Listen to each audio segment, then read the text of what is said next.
we paused the story after Yashoda Maya brings down the milk, which was boiling over, and comes back to see, to continue to feed Krishna. So when she comes back, she sees that Krishna is no longer there. Baby Krishna, whom she left behind, is no longer there. So Yashoda Maya starts looking, and she notices also that the pot in which she was churning butter is broken. And she can see Krishna's little footprints because he walks in this the curd that was flowing out of that broken pot. He was walking all over that, and then she can see his footprints going. And then she checks whether he's in the neighboring room, the next room, and then she sees that even in the next room where they store family property, those days it used to be measured in terms of number of cows you have, the land that you have, how much stock of butter and ghee that you have. So she sees that a couple of pots there also are broken, and butter is missing. So she realizes that this is probably the work of her son Krishna. And she also figures out that maybe Krishna was angry that he was not fed to his satisfaction, and he must be angry. So, and then she realizes that maybe all the complaints that she was constantly getting from all the gopis, elderly gopis of Vrindavan, that Krishna would come to their house and steal, are probably true, because she sees that Krishna is up to that same kind of mischief at her house also. So she's pondering over it. Maybe it's true. Is that true? Does he go to everybody's house and raid their storage rooms, storerooms, and picks up the butter and so on? So she's searching for him, and then she decides that if that is true, anyway, for whatever he has done now, he deserves to be punished. So she picks up a little stick as she's searching for him. And then she's going all over the house, and she steps into the backyard. In the meanwhile, little Krishna has already stolen the butter, has gone into the backyard, and he's sitting there on an inverted wooden motor there in the backyard. And then he's glancing all around to make sure that Yashodama is not ambushing him, so he doesn't get ambushed in his leela. And he's not only eating butter, but he's also giving it out to the monkeys. And monkeys are having fun time. Krishna is personally feeding them with his hands. They're grabbing the butter, maybe eating it from his own hands. So, so this is what is happening. But at the same time, Krishna is glancing anxiously because he has stolen the butter. He has broken the butter pots. He's giving it out to monkeys. And this is an act of mischievousness. Krishna knows this very well. And he knows that while he was angry, or he appeared to be angry that Yashodamaya did not feed him completely and decided to leave him, ignore him in favor of saving the milk on the stove. He also knows that maybe it's Yashodamaya's turn now to become angry because he broke the pots and stole the butter. And maybe Yashodamaya is connecting the dots and presuming and trying to decide whether all the stories that the elderly gopis come and tell Yashoda every day that Krishna comes and steals butter from their house is probably true. Krishna knows that she'll connect the dots and understand that maybe that story is true. But then we also know that the gopis, even while they were churning the butter, always wanted Krishna to come and steal, because they used to think that if we cannot offer to Krishna, what's the use of this butter? What's the use of this? Anything that we have, what's the use of living? What's the use of this life if Krishna can't come and accept our offerings? Anyway, we also mentioned and discussed that this is the mood of a Gaudiya Vaishnava. A Vaishnava is eager, anxious to offer, to give to Krishna, to serve Krishna. To be of some insignificant service also to Krishna is a great thing. And the Vaishnavas are always praying, saying, "Let me be the servant of the servant of the servant of Krishna." Even that is a great opportunity to serve the Lord indirectly. But probably the best way to serve Krishna is to be the servant of the servant of the servant. So they're all praying like that anxiously. And then I also mentioned that this is the mood of Kartik. Kartik means to pray to Krishna, saying, "Please, Krishna, engage me in your service. unconditionally, uninterruptedly. I don't have any condition. I don't have any uh, request, except that please engage me continuously in your service. So this basically is the mood of Kartik, and this is one thing that we absorb. If there is at all a takeaway from Kartik, it is this mood that we have to take away. Krishna, I am yours, I belong to you, please engage me. And then we offer service to Krishna according to the teachings of our Guru, because independent of our Guru, there's no such thing as service. It has to be done through the, what shall I say? It's the Guru who engages us in the service of Krishna. We can't go independently and do something for Krishna. So Yashodama is searching for Krishna, and she finds Krishna in the backyard sitting on the inverted wooden motor, giving out, and then she silently creeps up to him from behind, as silently as she can. And when she is about to grab Krishna, Krishna notices that she's there. She's right there behind her, and she's just inches away from grabbing her, and Krishna jumps off from that wooden motor and runs for his life. Runs off because he sees that Yashodama is not in one of those friendly mood. This is not the normal Yashodamaya. Yashodamaya is now armed with a stick and her anger. And Yashodama is determined. This time, this is a different Yashodamaya that he's seeing, very different from how she was. How she normally is, very affectionate, very loving, very caring, and infinite amount of love, vatsalya, bhava for Krishna. So Krishna is wondering what happened to all that. She suddenly, like, she's holding a stick in her hand, and with great determination and anger in her face, she starts chasing Krishna. Chasing Krishna. Yashoda chasing and Krishna running. You could call this the epic chase of humanity, of creation. There's no such thing as no better chase than this. It's the chase of the creation, you could say. Yashoda chasing Krishna, and Krishna completely petrified and terrified that this is a different Yashoda Maya. This is not the Yashoda that Maya, that this is not my mother that I normally know of. Now she's so different. She's got this Ugra Rupa now. Whatever happened, maybe I shouldn't have provoked her to this level of anger by stealing the butter and doing this so irresponsibly. So he sees that complete Ugra Rupa of Yashoda. Yashoda is determined to catch him and punish him, and she's chasing him, and Krishna is running. He's running all over the world, all over his house, backyard, and Yashoda is chasing him. Yashoda is a little big-bodied, so she's panting, she's tired. And it is said in the Srimad Bhagavatam that as she's running and chasing Krishna, her hair becomes disheveled. She's panting, she's tired, but then she's not going to give up. She's not giving up. She says, and all along while she's chasing Krishna, she is threatening him. She says, I thought you were a well-behaved, sweet child. But now I can understand that your looks are very deceptive. You look very innocent. You look very childish. You look very sweet. You look so sweet. You deceive people by your looks. You've deceived me by your looks. I really thought I used to disregard the stories that they were telling me about you all along, that you were going to their houses and stealing and throwing the butter to the monkeys and breaking all their pots, you, Balaram, and the kids and the monkeys. I never used to believe. I thought they're exaggerating. I used to look at your face and you would smile at me, and I used to think, like, how can my Krishna do all this? It must not be true. I'm sure my Krishna is better behaved than this. So I was always thinking, but then I'm wrong. See, you've done this here. If you can do this right here under my nose in my own house, I'm sure you must be doing it. Your face, your looks are so deceptive. Your smile, you misuse it. You bewilder all the living entities. You bewilder me. And actually, Yashodama is glorifying Krishna. You're bewildering the entire universe, all creation, all the living entities by your smile, by your appearance, by your innocent, charming smile, by your mischievous smile, and by everything about you is so captivating that you're misusing us. And then you're stealing butter and you're doing this and you're giving to monkeys.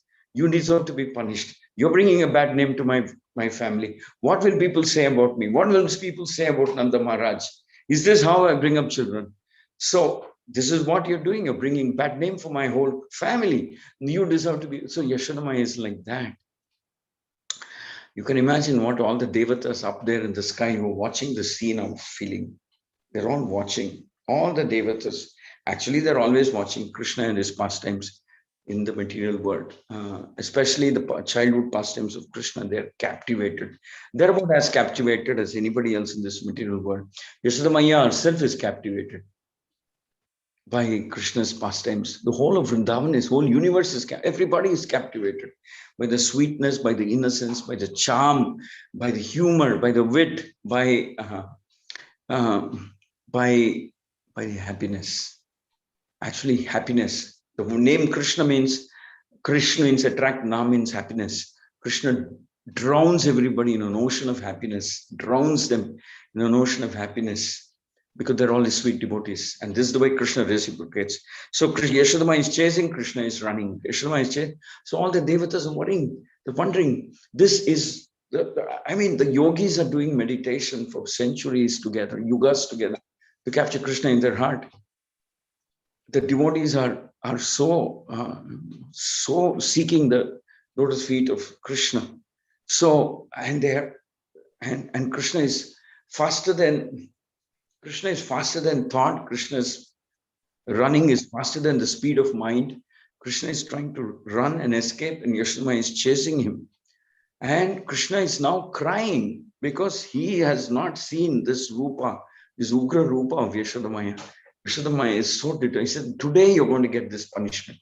From today, I will see how you will step out of this house, and let me see how you're going to go into anybody's house and steal butter. I'm going to teach you a lesson. Yashodamaya is threatening him.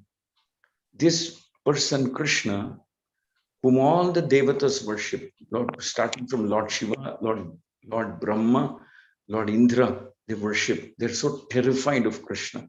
That Krishna is running with fear in his heart from Yashodamaya. That Krishna is running away. That Krishna is terrified at the stick that Yashoda is wielding. And Yashoda is running behind Krishna. And that Krishna who has practically the whole universe terrorized when they hear his name. I'm saying the demons and the Rakshasas are terrorized when they simply hear Krishna's name. He's running away with great fear. And finally, Yashodama has become tired. She's got a heavy built body. She's not able to cope up with Krishna's agility and speed, but she's not giving up. She's still chasing Krishna, though she's panting. And finally, Krishna looks at her, feels compassionate towards her. This is enough. I've already troubled my mother by stealing the butter and throwing it away. I've troubled her by doing this repeatedly in the house of the gopis. But what can I do? While they're guarding their butter, they're secretly calling me. They're inviting me. They're saying, "Come, steal this butter." they're repeatedly calling me. I can't let my mother suffer more. So Krishna, I told you yesterday that all of Krishna's qualities are covered by his mercy, by his love for his devotees. He can't see Yashodamaya suffer like that, so he gives up. Yashodamaya catches him because Krishna gives up. Because he gets caught by the devotion of Yashodamaya.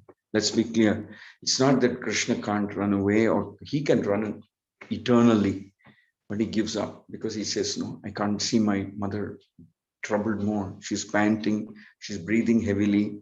The flowers on her hair are falling off. Hair is disabled, her dress is disabled. I can't see her like that. I can't trouble her more than this. And Krishna gives up, and Yashodamaya catches him. And then she takes the stick and waves at him, saying, this is not enough for you. You need to be punished. You have broken all laws and rules. You have brought infamy to Nanda Maharaj.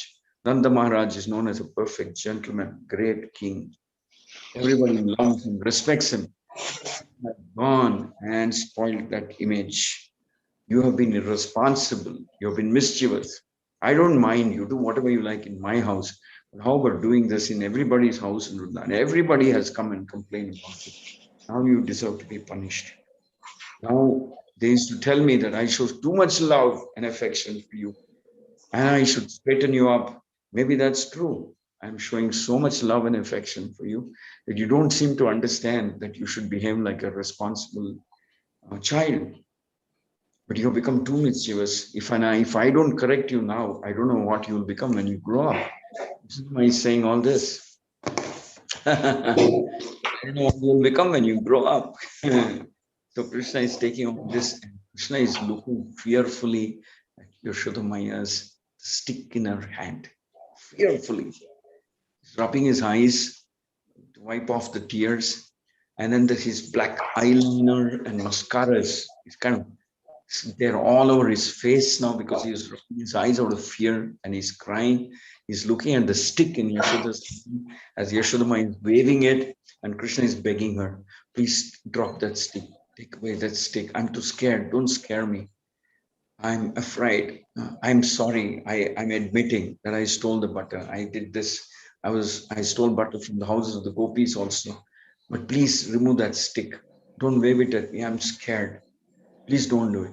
And finally, Yashodamaya's heart is once again overwhelmed by Vatsalya. Once again conquered by Vatsalya. Once again overwhelmed by her motherly affection. She throws away the stick. And she's mixed. She's got mixed feelings now. What should I do? She's afraid that she's scared Krishna too much, that if she leaves Krishna, maybe he'll run away into the forest out of fear.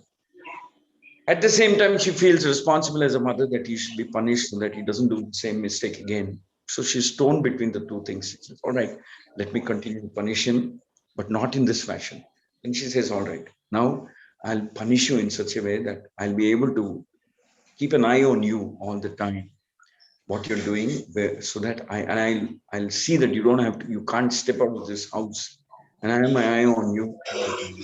And then she's thinking, and then inverted wooden motor on which Krishna was sitting as he's giving butter to the monkeys. Krishna remembering that's the right place.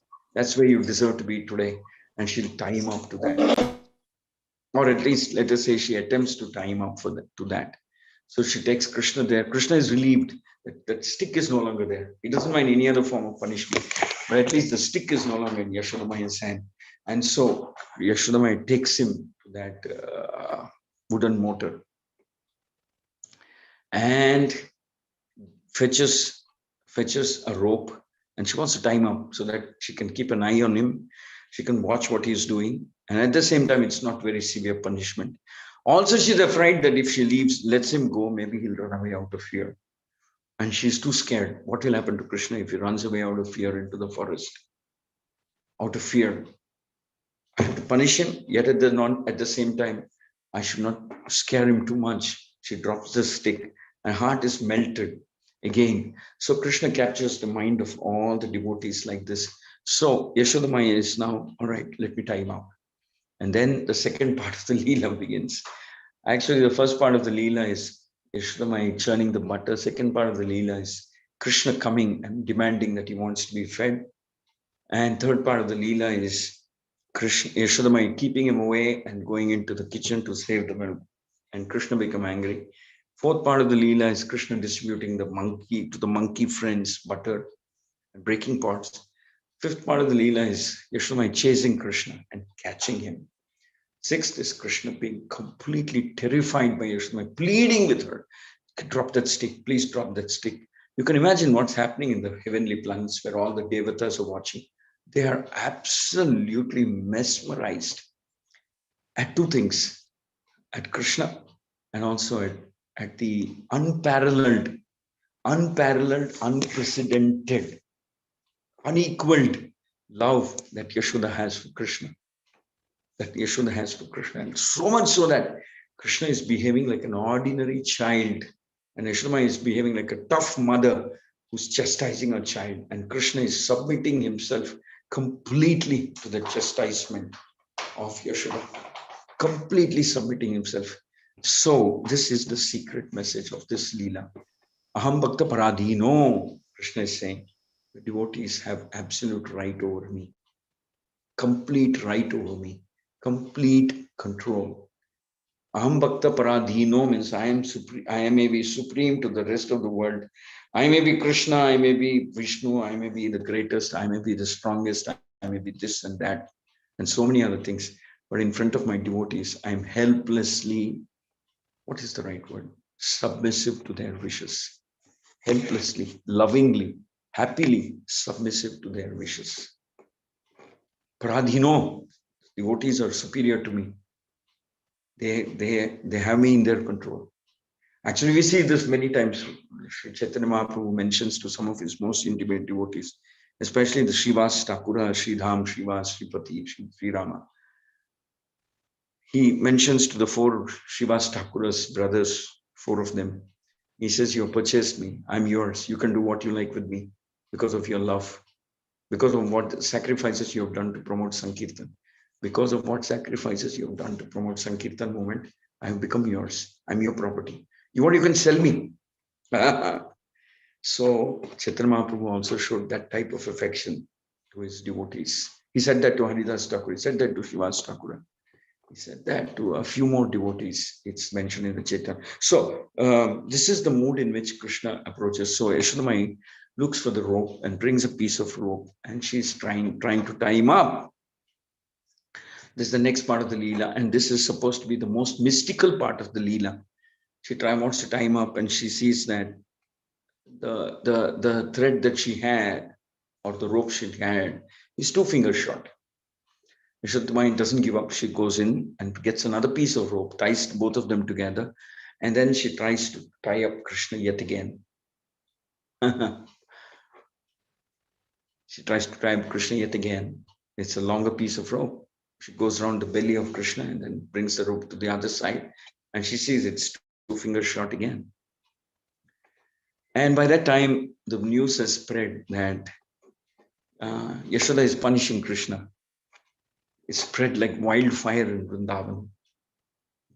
Everybody watches that message, or whatever, comes to know about this latest development, breaking news. Yashoda is punishing Krishna and for stealing butter. So they say, wow, okay, so Krishna is paying for it now, redemption time. Krishna is paying for all the butter that he stole. So they are so curious that they come running to Yashoda Maiya's house. They come running to Yashoda Maiya's house just to watch the fun, transcendental pastime. Because they know there's never a dull moment with Krishna. There is never a dull moment with Krishna. Krishna is like that. Actually, Krishna's devotees' lives are also like that. There's never a dull moment. I can assure you. There's always something exciting to do, something exciting to plan, something exciting happening.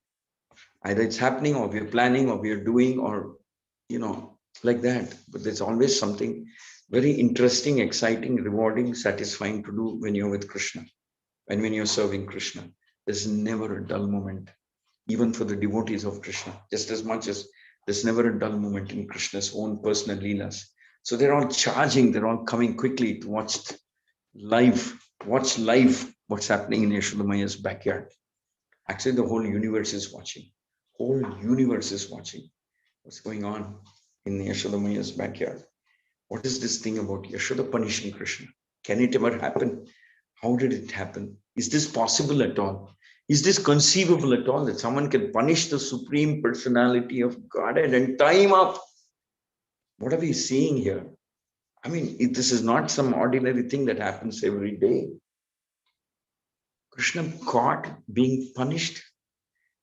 How could this happen? What is this? What is the hidden message of this Leela? Everybody is pondering over it, all the Devatas. But for the Vrindavan Vasis, it is fun. Krishna is the object of their love. They don't see anything extraordinary. They say, yeah, Krishna deserves it. He was stealing too much, but we told him so many. We complained. At last, he has realized, very good, let him be punished a little bit. Let's see how he will react to it and take it. For the Vrindavan Vasis, it's fun time, but they're not as bewildered because they're kept away by Yogamaya from this perception that Krishna is the Supreme Personality of Godhead. They're kept away. Even though occasionally some people mention maybe Krishna is Narayana, like Gargamuni comes and mentions, but it also mentions in the Srimad Bhagavatam that they say all this and say, I don't know, Gargamuni said that, but we don't know. As far as we are concerned, Krishna is our child, mischievous child. That's all. So they conveniently forget that. But Krishna keeps it like that. Yogamaya keeps it like that so that it's easy for Krishna to manifest all his leelas. Otherwise, it would be disturbed by uh, by uh, by this idea that Krishna is the supreme personality of God. Just as much as Lord Chaitanya didn't want to be disturbed in his mood of acting as a servant of Krishna, as a devotee of Krishna. That sometimes they would refer to him as non-different from Krishna. He would close his ears and say, Hari, Hari, Hari, Hari, don't say that. He would close his ears and say, because that would disturb him and his associates. Suddenly to remind everybody that he is the supreme personality of Godhead. So even in the same manner, Krishna also didn't like the mood of entertainment, a mood of happiness, mood of ecstasy. Actually, happiness is a very mild word. Every cell in their body is so charged up that watching this whole thing, and all the devatas are watching, and they're saying, "Oh my God, what's this? This is genuine breaking news in the whole universe." That Krishna is being punished by Yashoda Maya. So they come and they're watching. All the gopis come there, and Yashoda Maya is struggling to tie up Krishna, 2 fingers short. She goes in and fetches more rope and ties the ends together. Now it's a pretty long rope. She goes around the belly of Krishna and comes back to tie a knot. It's 2 fingers short. Again, there's something mystical about Krishna's belly. Dama Udara. Udara. So again, she goes into the house, gets another piece of rope, and then ties it up, makes it a real long rope. And she's so confident that this time around she can bind Krishna. She goes around the belly of Krishna and brings the rope to the other side. And again, 2 fingers short. And by now, it's become a source of happy, entertainment for all the gopi strees who are watching Yashoda Maya do this. Yashoda Maya is not giving up. The rope is 2 fingers short. She's trying repeatedly. She then sends people outside and says, "Get on the rope. Get all the rope that is there in Vrindavan. All everybody's house, you go and get." So everybody is excited. They're contributing towards the elaborate process of binding Krishna, if such a thing can ever be done by a rope. So they all send ropes, and then she ties it end to end. She ties, and then 2 fingers short when she has to tie a knot. So as soon as the rope goes around Krishna's belly, something happens. Actually, it doesn't appear like the belly is expanding, but something happens, and when it comes on the other side of the belly, it's 2 fingers short. Something mystical happens because Krishna wants to show that he cannot be bound by physical efforts. He cannot be bound by material endeavor or even efforts. He cannot be bound. He is above everything. He is actually the whole universe is in his belly. Actually, you could say belly, or you could say even in his mouth. Yashoda Maya at one time, when she wants to verify when Krishna is eating mud of Vrindavan Dham, she opens Krishna's mouth and she sees the whole universe packed within Krishna's mouth. Then she thinks maybe it's some hallucination that I'm going through. She opens her mouth again and she sees the whole universe in Krishna's mouth. So what to speak of belly, even in Krishna's mouth, the whole universe is there. How can you tie up the whole universe with some piece of rope that is there, no matter how long it can be? You can't tie up the Lord of the universe, because there are many universes like this that have popped out of Krishna's pores of his body. How can anybody tie up Krishna like out of physical endeavor? So she's trying. The Vaishnava Acharyas comment extensively on this effort by Yashoda Maya to tie up Krishna. And everybody is laughing and laughing and laughing at Yashoda Maya's unrelentable determination. And Krishna is innocently standing there, cooperating, apparently seems to be cooperating with Yashoda Maya. And he's also watching the fun, saying, well, 2 fingers short. So Yashoda is trying and trying, and the rope is always 2 fingers. Finally, Krishna gives up again, just as he gave up when Yashodamaya was chasing him and allowed Yashodamaya to capture him. Here also Krishna gives up. He sees that Yashodamaya is perspiring, tired, perplexed, and but at the same time determined. She's not giving up. Here also Krishna gives up. He says, all right, let her have the pleasure and satisfaction of binding me. Let her have that pleasure. Let this person be known throughout the universe as the only personality who has the courage to punish Krishna, to chase Krishna down, capture Krishna, drag him to a wooden mortar. Let the whole universe understand and recognize. Let the whole universe recognize who Yashodamaya is. Let the whole universe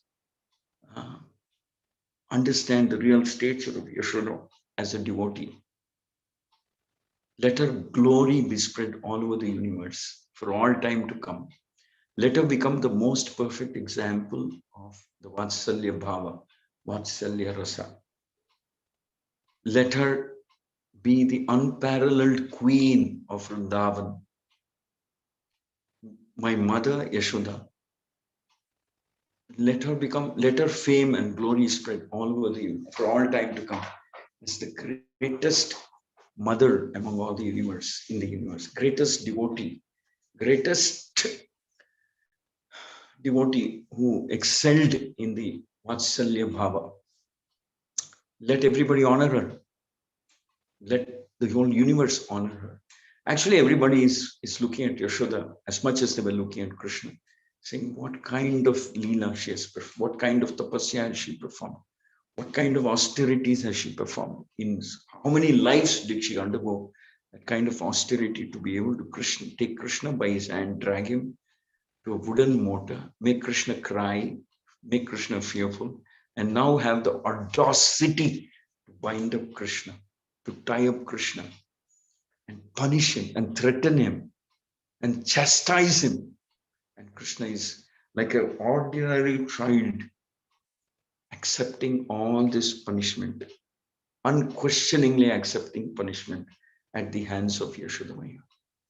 So the whole universe should recognize the unparalleled devotion of Yashoda. So Krishna agrees to be bound. So the Vaishnava Acharyas comment very humbly, very humbly, they comment and they say, there are two things here, two fingers short. In order to finally win the war over, to conquer Krishna, one untiring, unrelenting, unceasing efforts by the devotee. We chant every, whatever, we chant 16 rounds, we do this, we do that. But we do this no matter how bad the good day is or how good the day is, how challenging the day is or how bad the times are, we chant. And we are at the beck and call of our Guru at all points of time, rendering service to him, unconditional service, with great enthusiasm, with great purity, with great feeling of unconditional surrender to Guru, saying, and gratitude that you're engaging me in the service of Vaishnavas, Krishna, Lord Chaitanya, anybody. And it's my duty to be at your beck and call and be engaged in the service. So one is our effort. Second is Krishna yielding, recognizing our effort and agreeing to become, Krishna's part in agreeing to become bound by that love. Our efforts and Krishna accepting our efforts and reciprocating, both these aspects are there. And in Yashodamaya's cases, they are perfectly present. So Parikshit Maharaj asked Sukadeva Goswami one very important question when he is hearing this Leela. He asked Sukadeva Goswami, can you please reveal me the secret? What is it that Yashodamaya did that she could subdue Krishna to that extent? What is it she did to be able to completely subdue Krishna, make him like an ordinary, helpless, fearful child? What is it that she did? What is that special vrata She must have. Obviously, Parikshit Maharaj is out of love, out of admiration, out of gratitude, out of great respect. He wants to understand. Maybe some lifetime, he try and do that. Become a servant of Yashodamaya in some lifetime. Be qualified to be a servant of Yashodamaya. So the thing about Vaishnavas is we never say, I'll become better than Yashodamaya. Never. We always say, even if Yashodamaya accept me as a servant of the servant of the servant, I'm very happy with that. That's all. That's enough for me.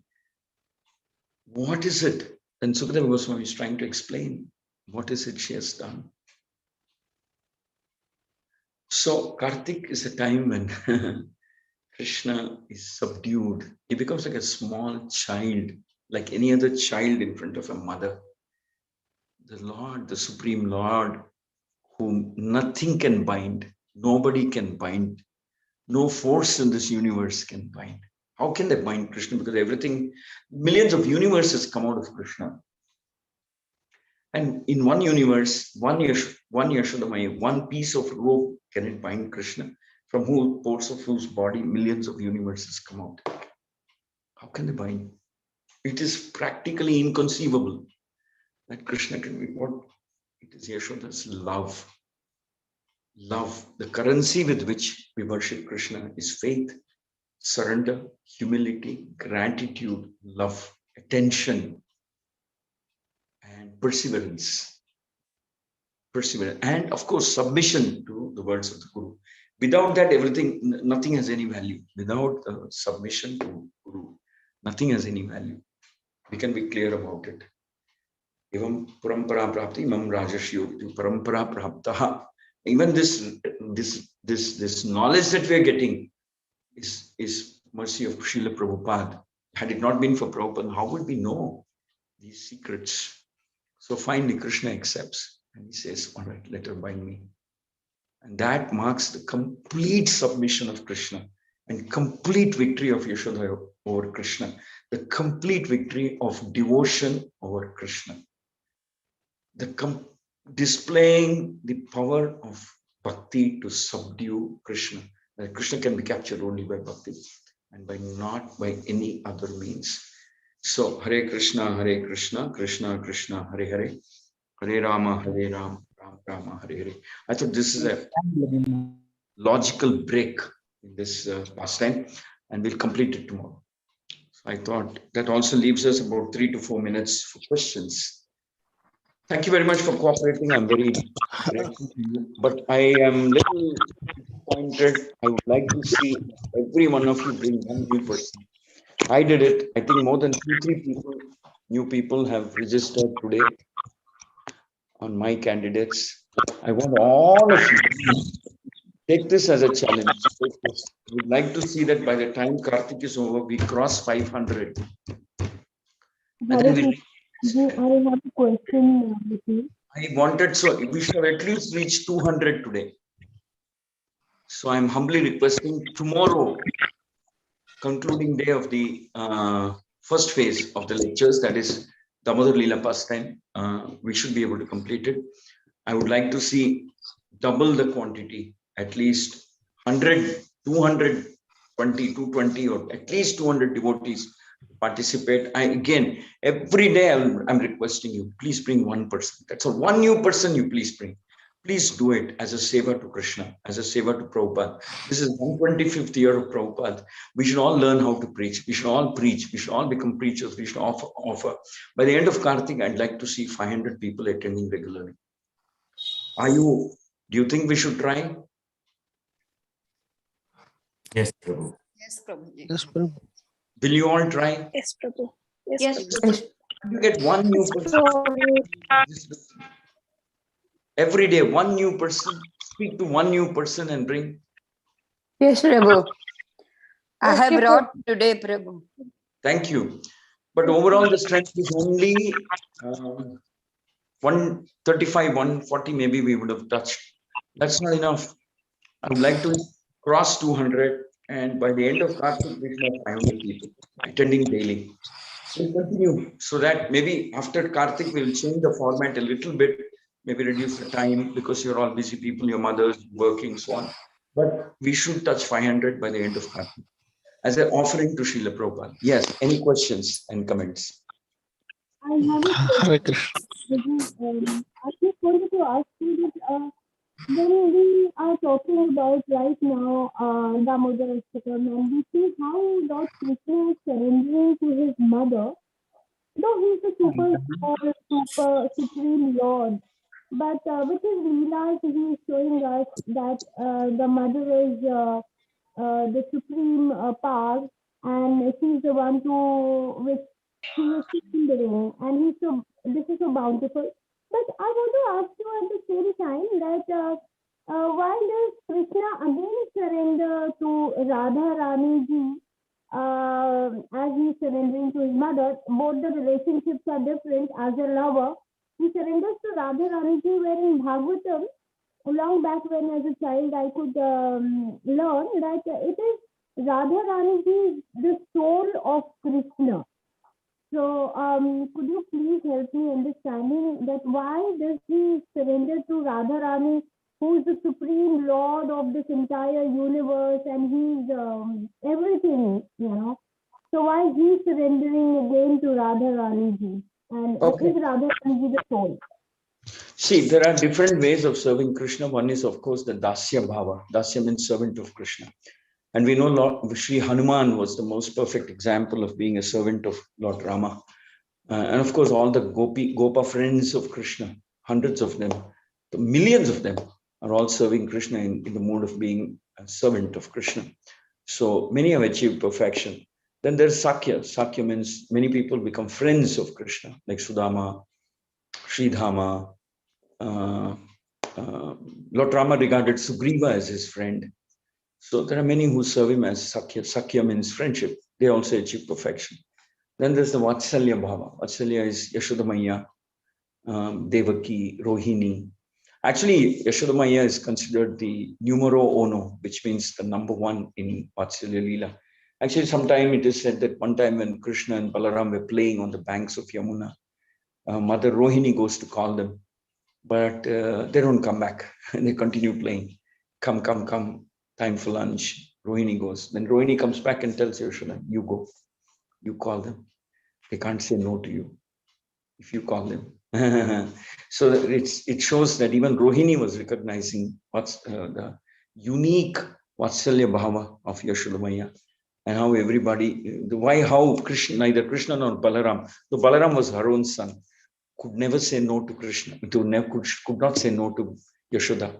And then Yashodamaya goes to the banks of the river and she calls out to Krishna and Balaram and all the Gopa boys and says, please come. Nanda Maharaj is waiting. He won't have lunch until you come back, or something like that, she says. And quietly all of them come. So she is number one. Similarly, in the Vatsalya Bhava, similarly in the Madhurya Bhava, in the mood of a wife, in the mood of a lover, Radharani is serving him. Radharani is Radharani. She's a personality. So is Krishna. Yashoda is a different personality. So is Krishna. Radharani is not. It's not like Radharani is the soul of Krishna and Krishna is the body of Radharani. No, don't get mixed up. Radharani is another personality. So is Krishna. Yashoda is a separate personality. So is Krishna. Balaram is separate. So is Krishna. Radharani serves Krishna in the mood of a wife, a lover, and nobody like her. She's number one. I just wanted to ask you one more thing is, I don't want to talk much about Radharani now. It's a different mood. while narrating these stories, a beautiful pastime,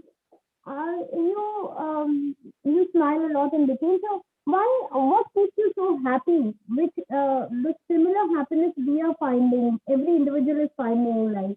Is it talking Krishna gives you happiness, or is it how do you, while narrating also I can see a lot of happiness in you. So is it that tomorrow if I start preaching about Krishna, I'll find the same happiness? Why not? You try. You're probably more happy than me. I will definitely do that. Thank you, Prabhu. Thank you so much. Everybody, anybody who does service to Krishna, most intimate, and the most intimate service is preaching. If you last but not the least is like I just wanted to ask you, how can we really contact you? How can I? How can how can we all devotees, if we wish to contact you, how can we really contact you? Because I have requested for your number twice to Honorable Mr. Shyama Dasji, Prabhuji, because I was talking about some important subject with him yesterday, which I have put him straightforwardly. There's a land which is to be donated for ISKCON making an ISKCON temple. So I wanted to talk to you directly. So how Sure, can I sure. speak?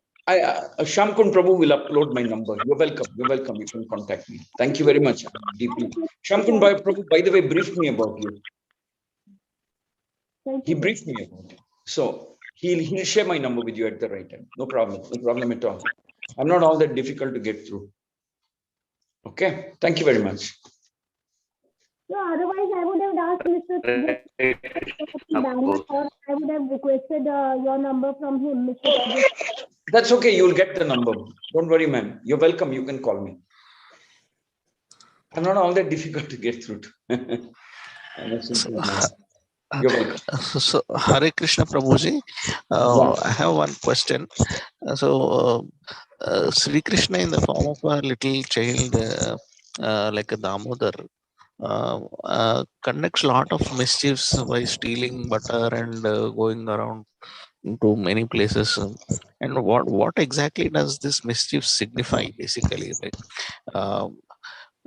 it is really indeed, I mean, Yashoda gets angry on Krishna because he's doing this mischievous acts of stealing butter, and it is quite obvious. But what does the stealing signify, basically, and what is that we need to understand and learn from this? Actually, Krishna is stealing away all our miseries and all our attachments and all our difficulties and all our karma. That's the real meaning of Krishna stealing. Krishna is the husband of Lakshmi. He doesn't have to steal from anybody, anything. But he steals it as a leela, as to just to increase the absorption of all the residents of Vrindavan upon him, to increase their absorption and meditation. So he does a lot of mischievous leelas. He's not just one of those little, what shall I say, kid who sit in one corner. No, he was mischief personified. He was fun. He was adventure. He would absorb them. He would drown them in an ocean of happiness, ecstasy, by performing different types of leelas. Babies are sleeping in their cradle. He'll go and pinch them and make them cry. He'll run away before the mothers come. So he was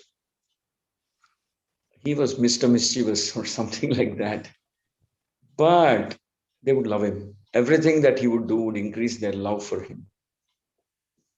So charming, so innocent, so mischievous, so humorous, so hilarious, so fun-filled, so adventurous. So they would love it. They would just love it. It would increase their affection for Krishna, attention upon Krishna, absorption on Krishna. And that's exactly what Krishna wanted. Increase their absorption. Okay, just as much as we are reading it now, millions of years after. I mean, Krishna's Leela keeps repeating thousands of years later, and we are also relishing. So there is everything. All the rasas are there in Krishna's Leela. Friendship, bravery, how to take care of servants, and humor, and chivalry, and flirtatious, chivalrous. Everything is there. All rasas are there. Krodha. Sometimes Krishna becomes angry. All the rasas are fully present in Krishna's Leela. That's why he's called Sampurna Avatar. And everything about Krishna is attractive. His name, his paraphernalia, his dham, his pastimes, his service, his devotees, they're all attractive. And we should dedicate ourselves to Krishna. If there is ever a message to be taken in Kartik, dedicate ourselves to such a wonderful Lord. Okay, good question. Krishna is not stealing because he wants something. Krishna is stealing because he's stealing away our material interests and entanglements. So we can be exclusively devoted to it. That's the way to understand. That's how the acharyas have explained. Gurus have explained. Okay. Just one more question and then maybe we can stop.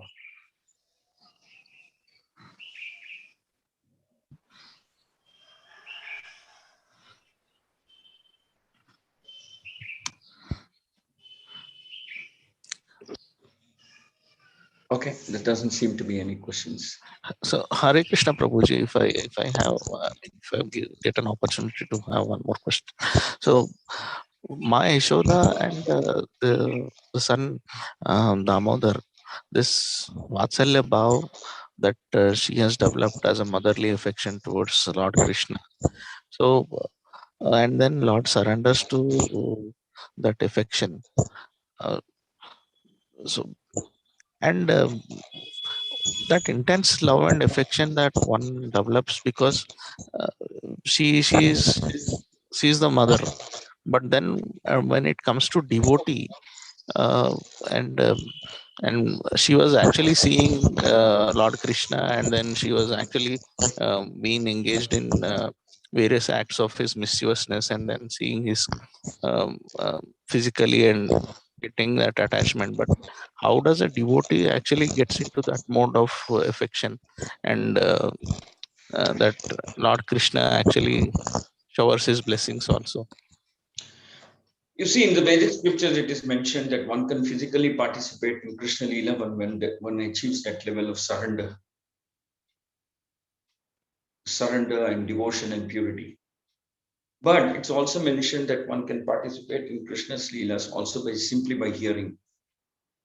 Even hearing Krishna Leela is non-different from participating in Krishna Leela. Actually, it's non-different. Even attentively, submissively hearing from the words of a bona fide acharya is the same as. So we could see that even the mere mention of some of the verses of the Srimad Bhagavatam, say for example, the Gopi Geet, even reciting those verses would make Lord Chaitanya ecstatic. Not just Lord Chaitanya, you could say, okay, Lord Chaitanya is exception. So that doesn't prove a point effectively because Lord Chaitanya is Krishna himself. So we can't generalize based on what happens to Lord Chaitanya. So we can see that many of the associates of Lord Chaitanya, like Pundarik Vidyanidhi, Ramananda Raya, etc., they would also become ecstatic by simply recitation of one verse of the Gopi Geet. They would go into ecstasy. Lord Chaitanya would go into ecstasy when he saw the form of Jagannath, when he heard the Hare Krishna Kirtan. And the only way of reviving him would be to whisper the Hare Krishna mantra in his ears. So even hearing the Leela of Krishna is not different from that of experiencing, because we've seen associates of Lord Chaitanya go into that. And also we saw sometimes when Prabhupada would chant Jai Radha Madhava prayer, that's such a simple, elegant, lovely prayer composed by Bhaktivinoda Thakura. Prabhupada would become ecstatic. His voice would choke up and he couldn't sing anymore. Many times, not once. So he's remembering Krishna in Vrindavan and the different names of Krishna and how Krishna was so kind to him and allowed him to be unbelievably successful in his preaching endeavor. Prabhupada would choke up. Prabhupada would choke up even when he remembered his guru. So that's called Vani Seva. Vani Seva is not different from being there physically in Krishna's Leela. Just hearing also. The Hare Krishna mantra is so powerful. The mercy of Guru is so powerful. So one can get the same benefit of having participated in Krishna's Leela simply by hearing. But what is required is the mood of surrender, mood of faith that these two are non-different. But of course, ultimately everything comes from submission. Submission to Guru, submission to Shastra, submission to Vaishnavas. Submission, that's the key. When we are submissive, then the same sound which is material actually becomes transcendental. Like Krishna's name, Krishna's Leela, Krishna's pastimes. Prabhupada said, why do you think it's different? There's no difference between reading Krishna book that I've written and actually participating in Krishna Leela. Prabhupada would read his own book. He said, I didn't write it. Krishna dictated every single word. And Prabhupada would relish reading his own book as if it's written by someone else. Would relish. He would say, see, so nice, Krishna Leela. How nicely it's explained here, as if it was written by somebody else. So there is a mystic element in bhakti. This is the mystic element. When you have faith, when you're submissive, when you're very gentle, when you're surrendered, your guru can bless you. Okay, good question. Thank you very much. Hare Krishna, Krishna Krishna, Hare Hare. Thank you, Hare Prabhuji. Rama, Thank you so much. Rama, Hare Hare. Thank you, Prabhuji. Hare Krishna. Once again, I'm requesting everybody, each one bring one new person, please. Right. One new registration tomorrow.